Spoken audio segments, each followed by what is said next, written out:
Já é de casa, foi uma das mensagens chaves aí da recepção de calouros, que o Kennedy foi o aluno que puxou essa revolução aí da recepção, né, Kennedy? Verdade. Bons tempos. Fique à vontade para... É mesmo. Fique à vontade para você ligar a câmera. Eu vou dizer que eu tenho uma relação muito diferente com o Kennedy, porque o Kennedy sempre foi um aluno muito bonzinho. E aí, tudo que eu queria, eu pedia ao Kennedy. Né, Kennedy? Kennedy, avisa a turma isso. Kennedy, não sei o quê. Agora é o Thiago. Thiago está fazendo isso um pouco com você, já você é meu novo Kennedy. E aí eu começava a brincar que a cada período eu buscava um novo Kennedy. Para poder aproveitar um pouco aí dos bons alunos, dos alunos que se envolvem com o curso. É muito gostoso isso. Kennedy, você veio falar, eu sei que você já conversou com essa... Agora eu já estou aparecendo. Opa! Você já conversou um pouco com essa turma sobre o seu TCC. Uhum. Então, agora eu resolvi fazer uma live com você. Várias perguntas, e os colegas também fiquem à vontade, podem se manifestar no chat, que eu agora vou ficar de olho no chat. Eu tenho um assistente aqui de palco, que é o Rodrigo, que também vai ficar de olho no chat. Pode fazer perguntas. Mas eu fico pensando assim, quando você fez o seu TCC, foi em que ano? 2018. 2018. 19. 19 18 e né? 19. É porque foi um período, né? Foi orientando da Marilene, então a Marilene gosta de passar vários textos, estuda muito, né? Fica até confuso. Exatamente. E aí eu fico pensando assim, se naquele momento que você fez e apresentou o TCC, você imaginava que hoje a gente estaria vivendo essa investigação, por exemplo, das fake news, né? Porque parecia improvável e agora já é possível. E aí você tem uma série de ações, inclusive de amigos do presidente. Eu queria que você contasse para a gente as suas impressões. Quando eu escolhi o tema, na verdade, ninguém imaginava o que podia acontecer, né? Porque ninguém imagina que pessoas tão próximas assim do presidente estariam ligadas a uma coisa tão suja, né? Então, depois que eu fiz o TCC e depois que começou a surgir essas questões de gabinete do ódio, que os filhos dele estariam ligados a essas coisas, o meu TCC acabou ganhando até um pouco de mais peso, assim, porque foi um trabalho muito dedicado a buscar, a entender que tipo de conteúdo estava circulando durante o período das eleições, e por causa até desse peso que ele ganhou depois de 2019 até agora, eu já estou pensando em fazer um projeto voltado para as eleições de 2022, para também buscar um pouco do impacto das fake news nas eleições para o mestrado. Então, eu vou tentar fazer esse projeto para tentar entrar no mestrado. Eu posso definir fake news como lobo em pele de cordeiro? Fiquei pensando nessa expressão assim, porque eu recebo muito vídeo, né? E aí a família agora, você tem que ficar educando a família. Gente, olha, presta atenção na mensagem, né? Então, um dia desse eu recebi um vídeo, porque chega num momento da pandemia que a gente começa a receber os vídeos que a gente recebia no início, né? Aí começa a vir tudo de novo. Eu recebi um vídeo de um cara vestido de médico, com um jaleco, com um estetoscópio pendurado, e ele falando várias coisas, mas por trás do discurso tinha a ideia de que para que isolamento social? A gente tem que fazer distanciamento, mas isolamento, fechar as coisas, está errado. Mas era um discurso muito de fundo, muito maquiado. Então, isso é fake news? Conceitua aí para gente.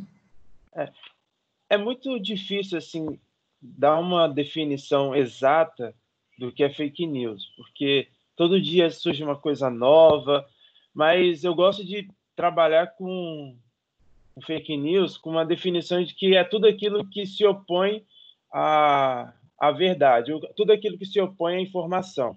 Se nós temos aí, o que é informação? A gente já discutiu com esse pessoal aqui, A informação é aquilo que dá ciência à sociedade, instrui a sociedade. Então, tudo aquilo que surge como uma forma de bloquear essa instrução, bloquear esse conhecimento, ele pode se identificar como uma fake news, uma desinformação.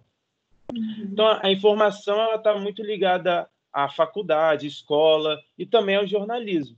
Então, a gente vê hoje que tem muita gente que questiona a ciência, questiona as notícias. Então, é isso que você falou aí sobre lobos em peles de cordeiros, tem uma ligação, sim, porque eles surgem com essa intenção de enganar, uma roupagem, características de jornalismo, com fontes, com layouts do jornalismo, mas, na verdade, por trás daquilo dali tem uma pessoa que tem uma intenção de enganar a sociedade, tem a intenção de prejudicar, totalmente diferente do jornalismo, que é informar.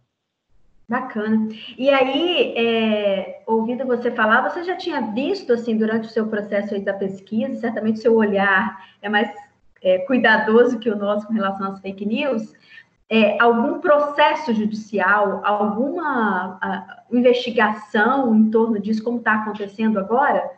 Porque me parece um caso emblemático, né? Porque está indo contra a democracia, contra os princípios democráticos. Eu nunca tinha visto uma investigação tão grande abordando diretamente essa questão das fake news.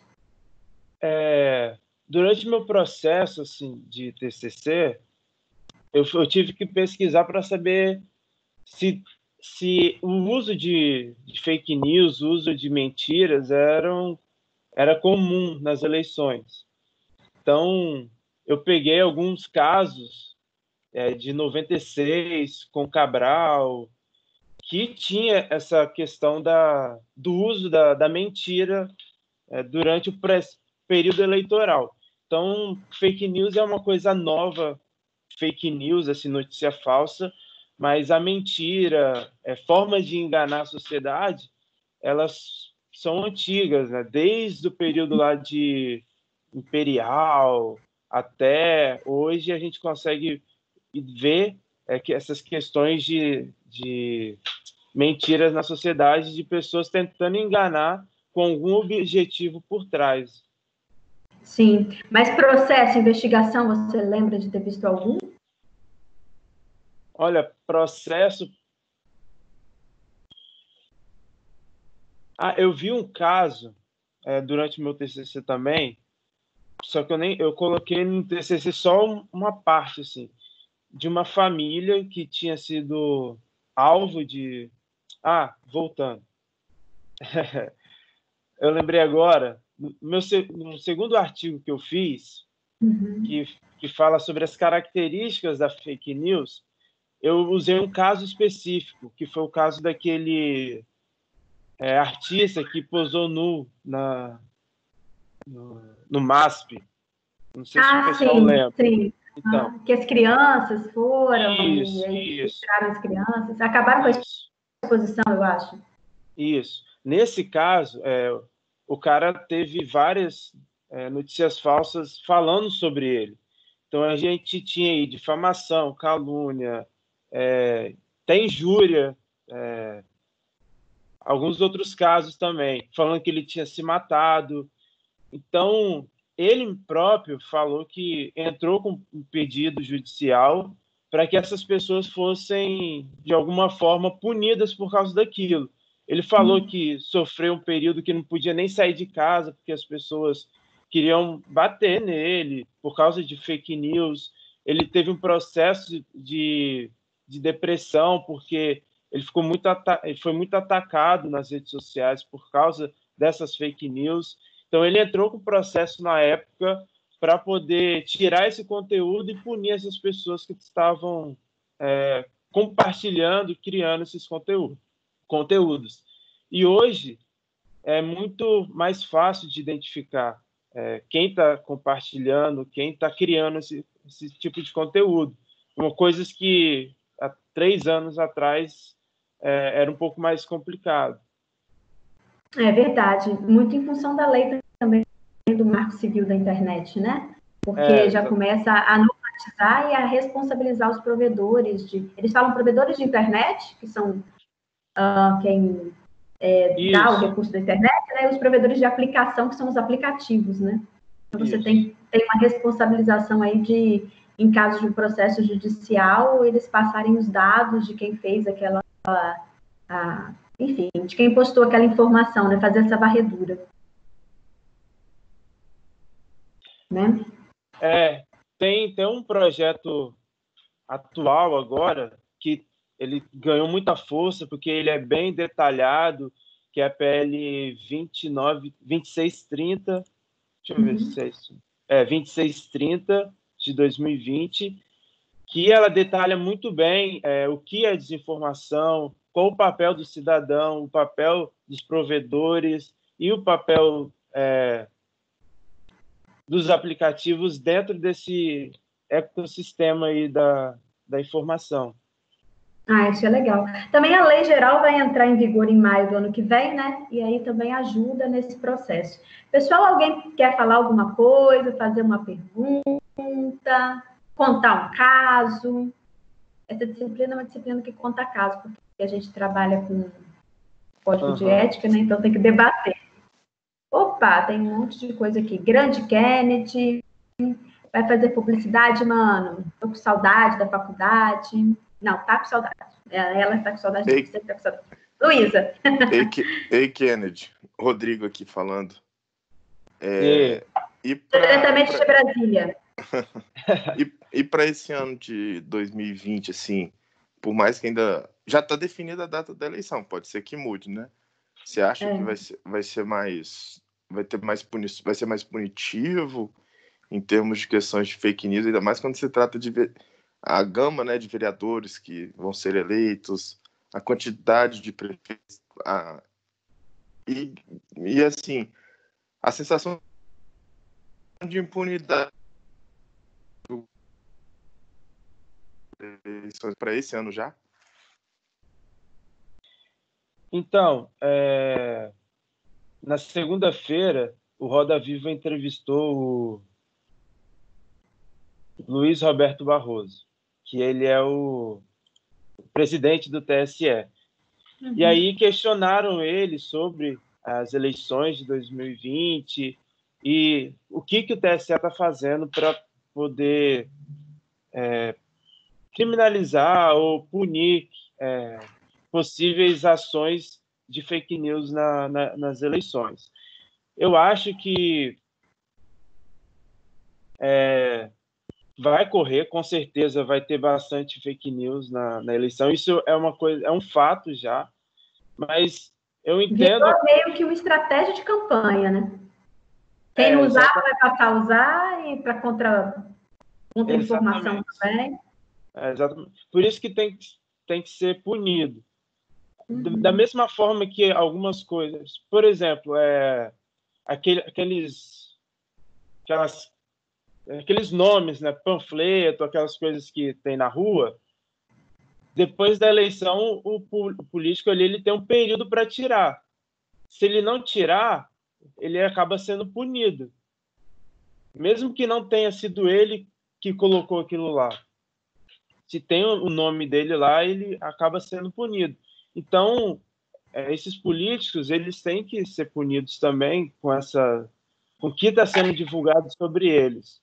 Então, acho que vai ter uma preocupação do TSE e também dos meios de comunicação em si, porque a gente já está vendo que os meios de comunicação eles estão se unindo para combater a desinformação. Eu acho que uma forma de combater essa desinformação é com informação, municiando a sociedade com mais informação, com conteúdo de qualidade, para poder combater as fake news. E aí a gente vê um crescimento grande, inclusive, do jornalismo nesses processos todos que a gente está vivendo, né? Todos os jornais aumentaram de tempo para realmente reforçar. E aí existem pesquisas internas, assim, pesquisas mesmo que estão sendo feitas, que por mais que você fale do assunto, e aí muita gente está falando, nossa, meus jornais só falam de Covid, só falam disso. tem ainda muita gente que não ouve e que não absorve informação. Então, a importância da informação. E uma coisa que me fez, assim, arrepiar foi quando o governo tirou os dados da Covid, né? Falou que não ia mais divulgar e que os veículos se uniram para fazer a divulgação. Ali, assim, que importante, né, o papel do jornalista nesse processo e nesse momento, né? A gente, às vezes, não para assim, para pensar qual é o papel ou a importância do jornalista e do jornalismo na sociedade. Que, às vezes, é comum, né, a gente já está na área, então acaba sendo comum, mas quando a gente percebe essas atitudes, a gente vê que eles se sentem incomodados com o trabalho, Sim. porque eles sabem que o nosso trabalho é um trabalho de influenciar a sociedade, de representar a sociedade nesse questionamento. Então, quando a gente vê que eles tiram esse tipo de informação para poder esconder, a gente vê que eles se sentem incomodados. Eu estava até comentando essa semana com o pessoal do meu trabalho que essa galera, né, esses políticos, eles se informam por meio do jornalismo, mas eles não querem que a sociedade se informe com isso, porque eles sabem que o poder que o jornalismo tem. Sim, e é fato. Alguém tem mais alguma pergunta para o Kennedy? Pode abrir o microfone ou pode falar no chat, que eu estou aqui no chat. Kennedy, tivemos recentemente aquele caso do presidente que postou aquele vídeo tipo numa Ceasa, uma verdadeira fake news, assim, escancarada, né? Eu ia te perguntar, assim... Verdade. Então, como você já está... como você já está mais... Você está bem aprofundado ao caso, ele pode ser punido por aquilo? Porque até agora eu não vi, parece que ficou no esquecimento. Então, Thiago, é um caso delicado, né? Porque se fala do presidente da República. Eu acho que ninguém nunca pensou assim que o presidente poderia ser punido porque está compartilhando notícia falsa, compartilhando conteúdo falso na internet. Então, eu não sei se... É o caso de uma tese de doutorado, né? Porque é inimaginável uma situação dessa. O grau superior da nossa democracia, assim, iria compartilhar uma coisa para enganar. Que, quando ele compartilha aquilo, ele está enganando a sociedade. Não tem outra coisa a dizer senão isso. A pressão foi grande, e aí muito desse trabalho que você ressaltou, do trabalho do jornalismo, né? Que aí você dá ênfase, você faz uma contra-informação aí importante, mostrando que a realidade não é aquela, e aí ele se retratou na sequência, né? Na verdade. Ele se posicionou, se retratando, pedindo... Não sei se ele pediu desculpa, porque ele não é muito de pedir desculpa, mas ele teve alguma informação que ele deu a respeito disso. Não, ele não pediu desculpa, não. Ele só falou que estava repassando a informação que ele confiava em quem tinha passado para ele, que eu acho que era um governador do Nordeste, do Norte. Que coisa horrível. O que mais, pessoal? Alguém quer fazer alguma pergunta? Existem tantas coisas relacionadas ao código de ética dentro desse seu trabalho, porque fake news, igual você colocou, não é uma questão recente, né? A informação falsa, ela sempre foi utilizada, né, na história mesmo da humanidade, mas talvez a gente esteja vivendo esse momento emblemático de punição, de tentativa de mostrar que é errado, e essa questão da investigação, para mim, é bem emblemático, como eu disse, porque já demonstra para as pessoas, inclusive as comuns, que, olha, tem limite, o limite está posto, né? Então, ir contra, por exemplo, os princípios democráticos é crime, então você não pode. E aí você abre essa investigação, de certa forma, cria um alerta em um debate público que é muito importante também nesse processo de entendimento do conceito, né? Eu acho que quando a gente fala assim de consumo de notícia, de fake news hoje, a gente está falando de um modelo de consumo de notícia que mudou no decorrer do tempo. Se a gente pegar aí no século XX, no início do século XXI, a gente vai ver que as pessoas não tinham com o que se preocupar, digamos assim, porque era jornal impresso que tinha, era o rádio. Então a gente sabia que quem estava ali era um jornalista, era uma pessoa qualificada. Só que hoje, não. Hoje a gente tem qualquer pessoa fazendo conteúdo na internet. Basta ter acesso à internet. E essa pessoa que está lá produzindo conteúdo hoje, ela não tem um compromisso ético com a informação igual o jornalista tem. O jornalista ele tem um processo de produção, ele tem um compromisso ético com a sociedade em levar a verdade dos fatos. Então, quando a gente vê hoje, as pessoas não têm essa preocupação de verificar o que está sendo consumido. O que é próprio também do surgimento dos veículos, né, dos meios de comunicação tecnológicos agora, né, as TICs aí, as tecnologias da comunicação, porque elas surgem, a gente começa a usar, mas sem refletir muito a respeito, né? E aí vai publicando um monte de coisa até que você percebe que você está num veículo aberto de comunicação, principalmente se o perfil público, né? E como que você tem que medir aí as informações e construir algumas coisas de uma forma mais cuidadosa mesmo, né? Acho que o principal de tudo é você questionar, né? Duvidar, mas não duvidar achando que aquilo dali não acontece, mas duvidar de uma forma de, deixa eu saber mais sobre isso. Deixa eu me questionar aqui para saber o que eles estão falando. Porque tem muita gente que vê ali o título ou vê uma chamada emergente, alarmante e já compartilha porque acha que está ajudando, mas na verdade não está ajudando. Né? É verdade. Eu percebo isso nessas transmissões aí dessas notícias construídas com esses lobos, né, na pele de cordeiro, esses vídeos, essas informações sobre o Covid que estão circulando nos grupos de família, né? Porque eu não acredito que minha mãe vai fazer alguma coisa que para me prejudicar. Mas eu acho que não houve a informação, não faz essa reflexão, às vezes não vai nem até o final, vê que é uma informação sobre o Covid, tem ali um cenário que convence, né?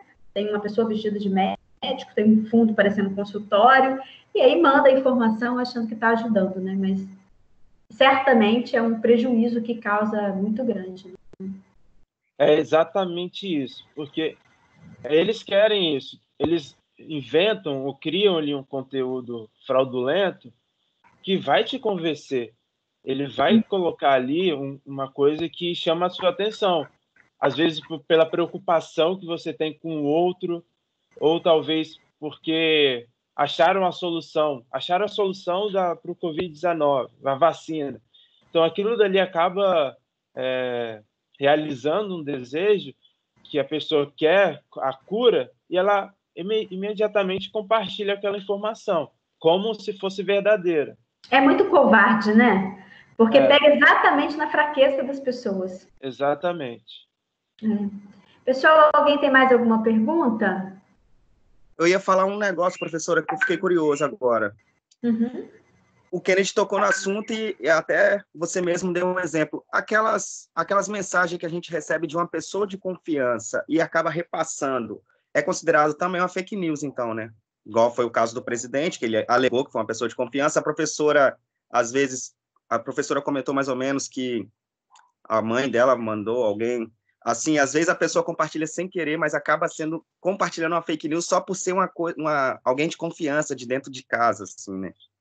Isso também é considerado, então, uma fake news, talvez benéfica, assim, não sei, sem intenção de prejudicar. Como é que se fala isso? Como é que... Kennedy, vou deixar você responder. A pessoa, quando ela recebe a informação, ela tem que, primeiro, o que é aquilo que está sendo compartilhado ali com você? De onde que é aquilo? É um site que eu não conheço. Aí a pessoa tem que questionar ali, mas de onde que é isso? De onde você tirou isso? Porque a outra pessoa que te mandou aquela mensagem talvez não fez esse questionamento. Então, você tem que fazer esse questionamento a ela. Mas vem cá, o que é isso aqui que você está me mandando? Uhum. Porque ali a pessoa vai abrir a mente dela e vai falar, calma, é verdade, eu não tinha parado para pensar. Às vezes, esses dias, me mandaram um link de uma notícia de Linhares, eu acho, e aí eu fui lá e mandei para um amigo meu. Porque eu falei, caraca, aí eu mandei. Aí, naquela hora, eu falei, pô, calma aí. Aí eu falei com ele, cara, calma aí, não manda para ninguém, deixa eu ver se isso aqui é verdade. Aí depois a gente viu que era verdade ali, aí eu fiquei mais tranquilo. Mas percebe, a coisa mexe tanto com a gente já quer mandar logo para o outro. É natural, né? É automático, assim. Ô, Kennedy, um exemplo disso... É envolvente, né? Um exemplo disso que eu vejo, que foi recente agora, foi a questão do Estadão publicar que o Bolsonaro estava com Covid.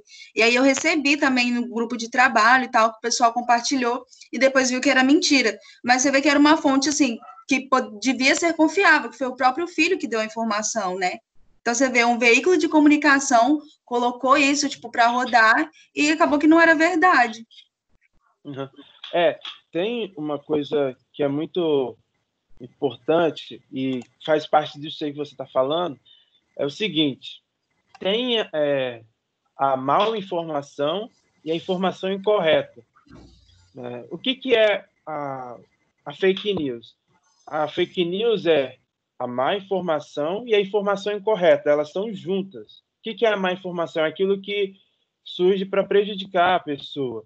E a informação incorreta, né? É maldosa. A informação incorreta é uma informação que não é verdade mesmo. Mas, então, a gente observa que no jornalismo pode acontecer de ter uma informação incorreta, só que ela vai ser prontamente corrigida. Uhum. Essa é a diferença.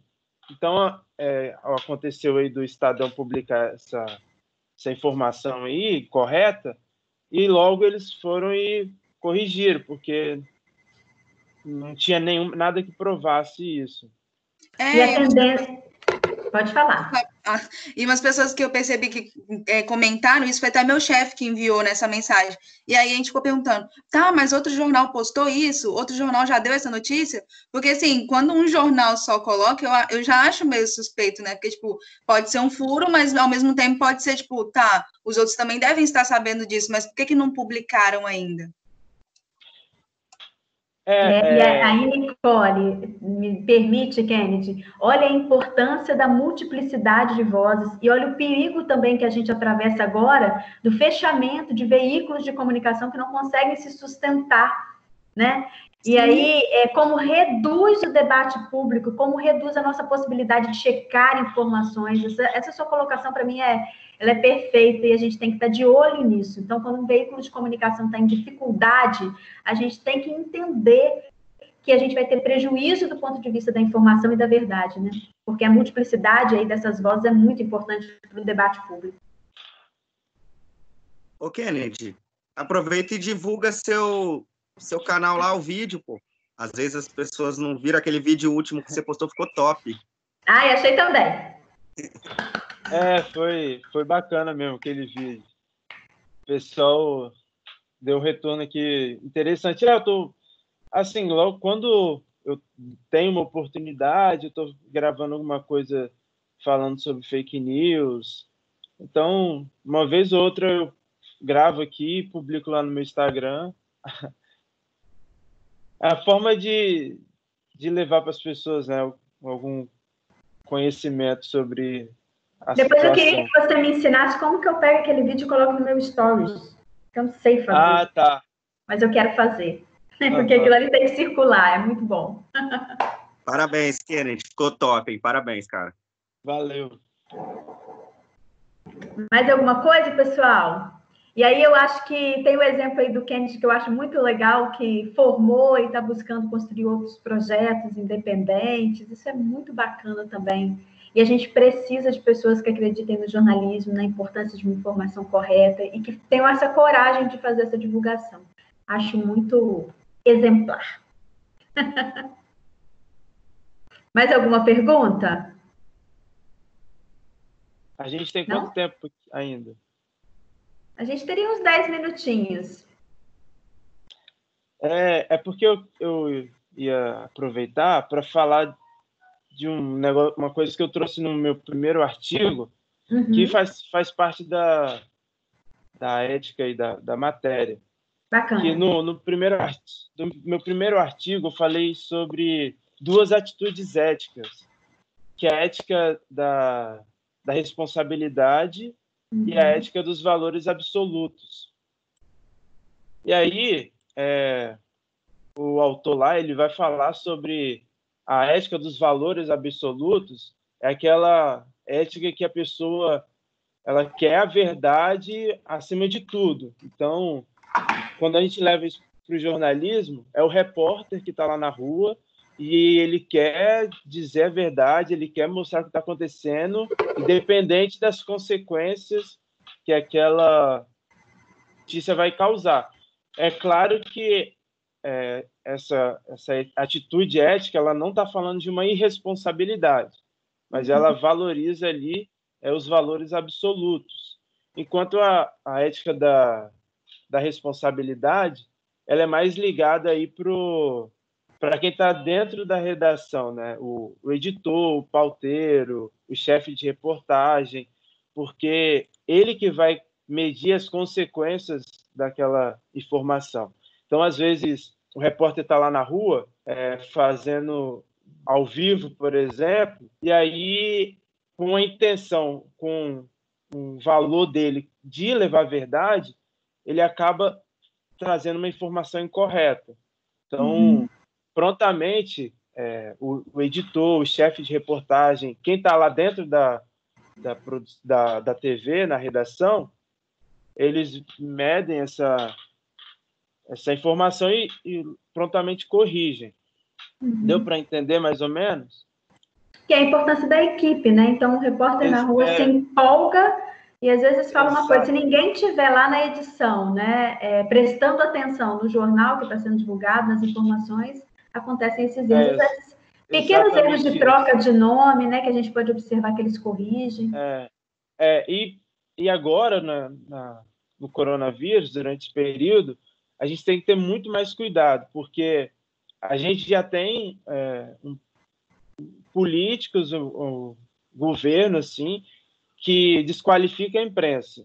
Então, a gente tem que ter muito cuidado com o número que a gente está passando, a imagem que a gente está mostrando, porque tem pessoas que não têm intenção de prejudicar o jornalismo, prejudicar a informação, porque isso incomoda eles. Então, esse trabalho em equipe é muito importante na nossa profissão, principalmente.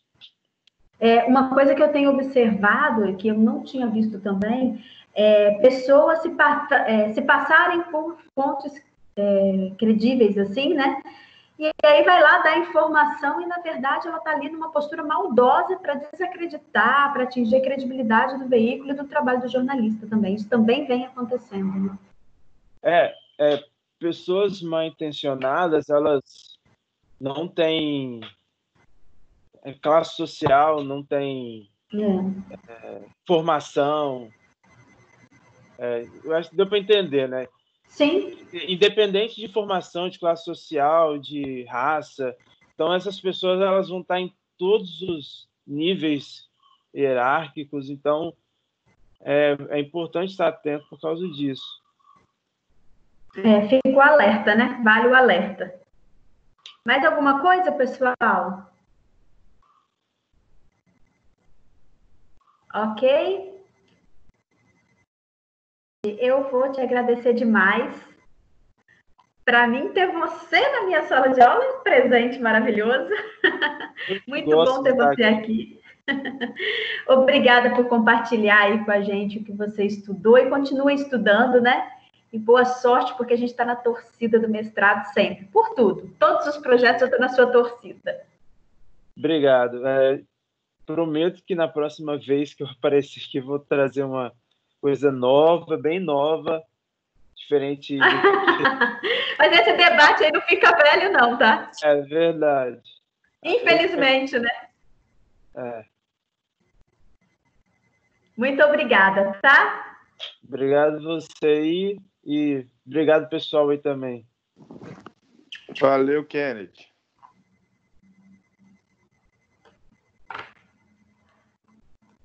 Parei a gravação.